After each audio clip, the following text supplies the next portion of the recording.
Hey guys, and welcome to another video. Today I wanted to talk a little bit about what's been taking my attention the past few days, and specifically explain the way that PvP leagues work. Now, before Heart of Thorns, you guys will remember that ArenaNet announced the PvP leagues, that we've had some blog posts about the PvP leagues, but how exactly are they functioning? Well, these things aren't always easy to tell until you can get actually in-game and explain it, which is what I want to do to you guys, and encourage you to maybe have a look at PvP for the first time in a long time. I once upon a time did PvP an awful lot. If you have a look at my stats here, you know, I've played 6,600 games of it, right? That doesn't happen overnight. That doesn't come out of nothing. I was ranked 60 before they messed up all the rank changes and changed a lot of things a long time ago. I used to get a lot of joy out of it, but then they made a lot of changes, specifically with regard to the way you ranked up. They made it very easy to get to 80. They changed your visibility of ranks within matches, and they changed the way that skins worked and blended everything together. And while I think those were probably healthy changes for PvP, it killed my enjoyment of it. And the real replacement for that enjoyment, really, I was waiting on this new feature, the Leagues feature. This idea of having some prestige, being able to work towards something and show people, hey, I'm good at PvP, or I've been doing a lot of PvP, or comparing myself against my friends and seeing how well I can do. All that cool stuff that PvP really thrives on just wasn't there in the game for me until now, until Heart of Thorns. And as we heard at the start of December, ArenaNet were going to be dropping this in, and it's been in game for about a week now. I have been caught up in the PvP mania, and if you guys have been wandering around the PvE world and you've been seeing like these weird icons next to people, basically that's because of PvP. That's because of people participating in the first league season. And I want to describe to you guys just how good this has actually ended up being, because for me, there's been a lot of weight on this feature, a lot of weight. PvP really wouldn't be an interesting format to me at all if they didn't do very well with it, and I think in general, they actually have. So I'm here to explain how it's going to work, and first, I guess what we'll do is just have a look at the UI. So, we have always had this tab here, of course, where you can choose to queue into an unranked match, which, if you choose this, then basically none of the league stuff really matters to you. Or you can choose to compete in the ranked, right? When you compete ranked, you'll see that it tells you that the current season that's going on will actually end on Tuesday, January 26th. So, after that point, it doesn't matter what your ranking was, how high you climbed, or anything like that. There's going to be another season after that, and things reset. There'll be a balance pass after January 26th, and then everybody goes back to the start, and you can try again. So, it's really not so scary playing ranked. You shouldn't be too intimidated. Ranked doesn't mean, oh, I'm going to play against hard people. What it will do is match you against like-skilled people, and I've definitely found that that's been working quite well for me. So, I'll talk about that in a second. But this was always the main page we had. You got hot joins if you just want to mess around or have some kind of a guild server, as always. You've got your own custom arenas here. You've got your reward tracks, which of course a bunch of new ones were added with Heart of Thorns, and I'm slowly working on, related to the Stronghold game type. But now we got this new one here. This is leagues. And really what we're looking at here is very, very simple. Basically, when leagues start, you begin in this thing here, Division 1 Amber, this nice yellow one. And each of these little pips, as they're calling them, I actually like the word pips. Some people have been saying, oh, pips is stupid. I like the word pips. Points, whatever you want, okay?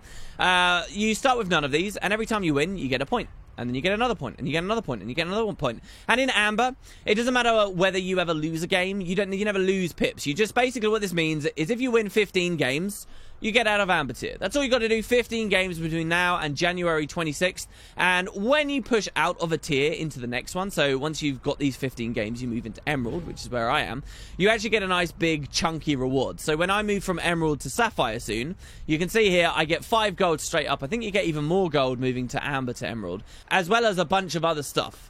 And in truth, actually, PvP, even despite its exclusive rewards and the legendary backpack and all that stuff that they've introduced with the weird new crafting, it's actually a really good place to earn money. I've done basically nothing but PvP for a long while. I've earned maybe 40 G just over this week, just by PvPing, opening the boxes that I randomly get flooded with, more champ boxes, getting ascended rings and sometimes even armor and things, loads of rares, and just selling them on, right? So there's actually a decent way of earning money, I'll say straight away. But as you climb through the divisions, so you got Emerald, then you got Sapphire, then you got Ruby, then you got Diamond, and finally Legendary. As you climb through these, the rules change, right? So at the start, you begin in Amber, you can never lose points, right? It's just 15 games, you're done. But then things get a little bit harder when you get into Emerald.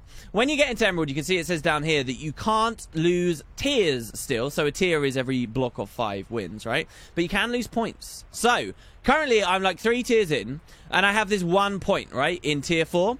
So if I win a game, I get another point. If I lose a game, I lose this, and it goes away. And if I keep losing, I'll never go back down to this tier, but I need to win, basically, in a weird way, 5 games in a row.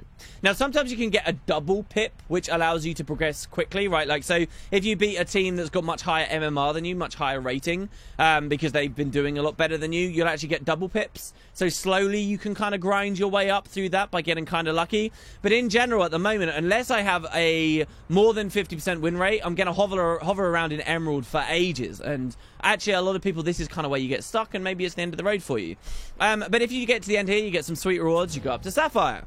And then finally get to Ruby. Now, when Ruby hits, they change again. And now, not only can you lose points, but you can lose tiers too. So, in Ruby, if I got to, like, Tier 3, and I was right at the start of Tier 3, and I lose, like, 3 games in a row, I'll go way back down into T2. So, you have to be winning even more consistently here. You have to be even better when you get into Ruby. If you want to push all the way into Diamond, you've got full 6 tiers to go through. A long way away from just the 15 games that you had in Amber, right? But when you finally finish Ruby, you get to Diamond. For what it's worth, I've never seen a Ruby player in-game. This stuff's very visible now. I've never seen a Ruby player in-game. And Diamond comes even after this. And then finally you get Legendary. Legendary has less tiers, but totally unique rewards. And the key thing about Legendary is you can even lose the division as well. So if you are pushed into Legendary and you lose out of here, you'll actually go back down to Diamond. Okay, and that's very important. But as you repeat through Legendary, you get more and more and more rewards. The cool thing about Legendary as well is when players start getting there, currently nobody in the game is at Legendary. When people start getting Legendary, they'll appear on in-game leaderboards, which are obvious, are right here. This is something that's always been needed by Guild Wars 2.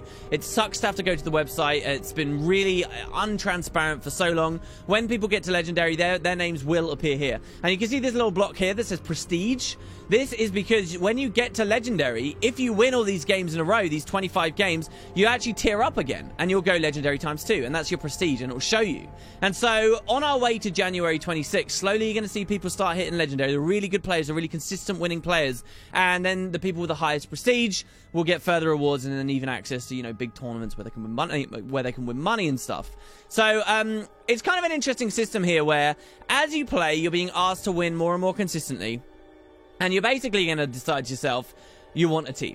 Now, what I really want to discuss with you guys today, in abundance with the other stuff, is my experience and how I've handled this as basically just a solo queue. What I've been doing is mostly streaming, also playing in my own time a little, but especially during the streams, I've been solo queuing. I haven't been playing with anyone else. I've been going in alone. Now, one of the biggest criticisms of Guild Wars 2's PvP at the moment, unlike other good competitive games, is we have everybody bundled in together. If I play ranked, that's it, right? Like, if I choose to queue into a game here, I get thrown, it will try and find people, and I could get matched into, in theory, a group of 5 guys who are all sat in TeamSpeak, all have perfect builds to work together, and they're going to try and, you know, smash me into pace when I'm just with a couple of random people and I have no decent communication. That can be very frustrating to lose games in that scenario. And so the question on many people's minds is, why don't we have a solo queue? For me, I must say, though, at the moment, because there are so many people interested in the new PvP leagues, so many people who are interested in getting their badges. So this guy here, very obviously, is the same as me. He's Emerald. He's in the 2nd division. And every now and then, you'll quite rarely find, like, a Sapphire guy. It looks very empty at the moment because I'm in an empty instance of the map over on EU, and it's very late at night. But because there is such a high population in PvP at the moment, in fact, if we click this and load into another map, we should see. Because there's such a high population, the MMR, the rating, the matching system's working very well. I definitely found that while I was in Amber, the game was much easier. There were much weaker players on enemy teams and much weaker players on my own team too. It actually led to some frustration for me as someone who knows a little bit more about rotating and has actually got a fair bit of experience in this game type, because it was irritating to see people, you know, miss very obvious plays or go to the wrong places. So in many ways, I actually found it more irritating as a solo queuer in Amber, just because of the poor play on my allies as well as my enemies, than I did, you know, say, now that I'm in Emerald. And I definitely do find a lot more people who are sort of around my skill level, and particularly with regard to my own team. Like, for example, in Amber, I was often seeing people would never even go to close, right? And people wouldn't notice obvious plays to make with regard to the downstate, right? Like, they try and res someone who's in the middle of being stomped instead of easily stomping the enemy to rally them, right? Funnily enough, when I've queued into 5-man teams, which has happened a few times, I'd say I've played maybe around 30 to 40 games at this point. maybe 5 of them I've played into like full pre-made groups. But the great thing has been, because those pre-made groups are basically new PvPers anyway, it kind of didn't matter. I think the majority of the matches where I've been a solo queuer with a bunch of other solo queuers against a full pre-made team, we've beat them. And they've really not been that impressive. Now, it can get really frustrating when you lose a team fight or something and you look at those players and you're like, oh, god damn it, it's only because they're queued in together. But in general, I actually think that my experience has been fine. The matchmaking has kept me up fairly comfortably. And that's pretty good. But there have been some issues. There have been some people doing some pretty cheeky stuff, and I did want to talk about that as well. And this is the idea of a flaw in the division system, which people are using to manipulate their win rates. So a lot of us are getting caught. You know, I read about a guy who's played what he predicted to be about 70 games, and he's stuck in Emerald. Because, you know, when you get to the end of a tier, if you just lose a bunch of games in a row, well, then you're screwed. You go all the way back down. It feels very unrewarding, right? And so if you only have a 50% win rate, right? As a solo queuer, you only have so much control over how good your teammates are, right? If you only have a 50% win rate, it can kind of feel like you're just flipping a coin, right? Which is basically what you're doing. You get a pip, you lose a pip. You get a pip, you lose a pip. You get a pip, you lose a pip. You get a pip, you lose a pip. And so there are 2 ways of going around this. Number one, you can try and form a team, which is what I'll talk about in a second. But the other is basically cheating. And this was a bit of a negative thing we saw going on for a little while that ArenaNet have answered. I want to keep you guys in the loop who don't really care too much about PvP or know what's been going on. Basically, here's the idea. How high you are, if I'm in Ruby or if I'm in Diamond, this actually doesn't affect the matchmaking. But just because I'm in Diamond, the game doesn't look at my division when determining exactly who it matches me against. It instead looks at a different numeric, my MMR, and that's based on just other factors, right? And so if I wanted a really easy way of getting through Emerald T4, here's something I could in theory do.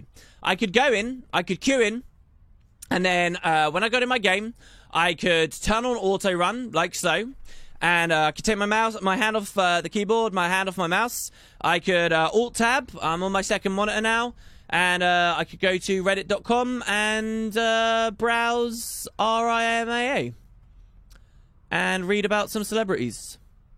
And this is pretty cool. I'm learning some pretty interesting information. And then maybe a little while later, I alt tab back in. And I noticed that people are raging at me, but I ignore it. And then, you know, I just sort of run in a different direction. If I've died, I make sure I move out of spawn, right? Somebody might have killed me. Go back to Reddit. And then, basically, I've thrown the match, right? It's very hard in Guild Wars to win a 4v5 in the first place. And if you decide to do nothing, you've thrown the match. So the match ends. I go back to my divisions. And I lose the pip. And you might be like, well, how does that help Win Potatoes? But here's the key thing. If I do that again, I don't lose another pip, because in this division, I can't lose tiers. Neither can I lose tiers in Sapphire. So this works all the way up to Ruby, all right? So I can't lose any further. But I keep tanking games, keep tanking games, keep tanking games, keep tanking games. It will plummet my MMR, right? And before long, after 15 to 20 tanked games, where I have been a toxic, hideous member of the community, at this point, the MMR is only going to match me up against completely trash new players, whether, you know, I'm in Sapphire or not. And at that point, I just win 5 games in a row really easily, because I can carry my team and, you know, it's fine. Or, you know, I'll buddy up with a mate, right? Or play with my regular team, and we'll just smash our way through. And there you go. You hit the tier straight away, then you do it again. You get the next tier, you do it again. And in this way, you can actually stop the coin tosses. You can do it consistently. And this is obviously a really toxic, really damaging thing. There was a lot of discussion about it. I think the amount of people that were really engaged in this activity was a little blown out of proportion. But it is absolutely a possibility, and it's something that the devs really needed to address. And they've specifically said, you know, if you get caught doing this, then you're banned, right? Like, this is cheating, this is match fixing. It's always been something that they've not wanted you to do. There was like a brief period in Guild Wars 1, for those who don't know, where there was this thing called Red Resigns, where they had an old arena type that was being removed from the game, and that's basically the only situation ever that people have got away with match fixing before in this franchise, and they're kind of stomping the boot down on people. It's interesting, though, that the system is flawed in that respect. Instead of doing that, my advice to you guys would be something else. Now, the really easy thing to say, and I guess what ArenaNet want people to do, is they want you to form a team, right? They want you to go to LFG, and they want you to use the never used PvP section, okay? And they want you to go to the ranked arena section. They want to say, forming team, I am Sapphire. And I'm lying, right? Well, okay, you couldn't actually lie because it's transparent. Okay, I'm Emerald, right? And they want you to sit there and wait for whispers. It would be nice if people use this. My response to this, though, is I actually think it is still a little bit difficult to find a full team. It can be hard to fit schedules and all kinds of horrible stuff, right? So instead, my main recommendation for you guys would be to find a single friend to play with. And you might think, oh, that's really boring, Wood Potatoes. Why are you talking about this? Actually, you'd be surprised how useful a single person to change your solo queues into duo queues can really be. All right, and I'll elaborate in several ways. I would argue by just having a single friend will increase your win rate as long as you're a good player and your friend's a good player, or you're both learning and getting better as you climb, right? It will increase your win rate by a huge amount, more than the sum of your parts of each individual player. All right, because think about this. First of all, you run less of a lottery when it comes to matchmaking with bad players on your own team. Let's say you come across one of these ungodly, terrible players who's actually tanking their MMR. And, you know, these can be horrible experiences for you. You're desperate for your next pip, yet you've got some dickhead on your team who's forcing you to lose games and doing nothing, right? You're running that gamble each time, in theory, though I seriously doubt that it's happening too much. I've never encountered it in a single one of my games, for example. But so you're running less of a lottery in that extreme example, but even in other examples where maybe there's just someone with a bad build or a build that doesn't quite work with your team comp. Maybe you've loaded in, right, with 3 node holders. And you can actually eliminate just that skill difference, right, by ensuring that at least 2 of you kind of know what you're doing. So already that's a massive help. On its own, that makes it worth duo queuing. But think about this too. Through duo queuing with a friend, you can actually give one another complementary builds. And this works on 2 levels. Number 1, it works on just kind of a very basic combo level. So, for example, I've been playing a Necromancer, a Condi Necromancer, an awful lot of it. I've been having a ton of fun with it. Actually, another thing is that they've added a bunch of new amulets to PvP, specifically on the Condi side of thing now. We used to only have Carrion and Rabid. We've got Sinister, Viper, and Wanderer all available now. I've been trying out the Wanderers recently. But I've been duoing in with a friend who plays a Condition Damage Revenant. And what's been kind of cool about that is I've not been too scared to run a very kind of high risk reward skill Epidemic. And, you know, together we can both focus a single target, Condi the hell out of it, and, you know, he can make sure he times some nice CC for me just as I land the Epidemic, and both of our Condis get spread everywhere, right? There are a lot of little complementary builds like this all across Guild Wars 2, and finding a nice mix with you and your friend can actually be a really fun thing to do, right? So that's another thing that you can do that really improves your win rate. Further, it's not just a question of the skills you're running, but it's a question of the specific roles that you're playing. All right, so for example, if I log in on my Elementalist character, my Tempest, and let's say, this is a bad build, and I'm not really recommending it as a build, but let's say I wanted to play a super bunky, super tanky Tempest, kind of a massive resbot Tempest, like I've talked about in World vs. World before in a previous build video of mine. Let's say I want to play that in PvP. Okay, actually, I think I've got the build set up at the moment. But I load in, and there's already a bunky Chronomancer there, and there's already a bunky Druid there. By doing this, we have a serious conflict of interests, and we're very likely to lose that game, just based on the comp. So, by duo queuing with someone else, you can always ensure that you and your friend can fill that node holder role if you like, but also swap off of it. So, it doesn't actually matter what game you're playing. If you and your friend load in and someone else is being a node holder, you've already got like a bunky Chronomancer, then boom, you can both play your regular DPS builds. If there's no node holder at all, then one of you can pick up that responsibility. And again, that helps you an awful lot.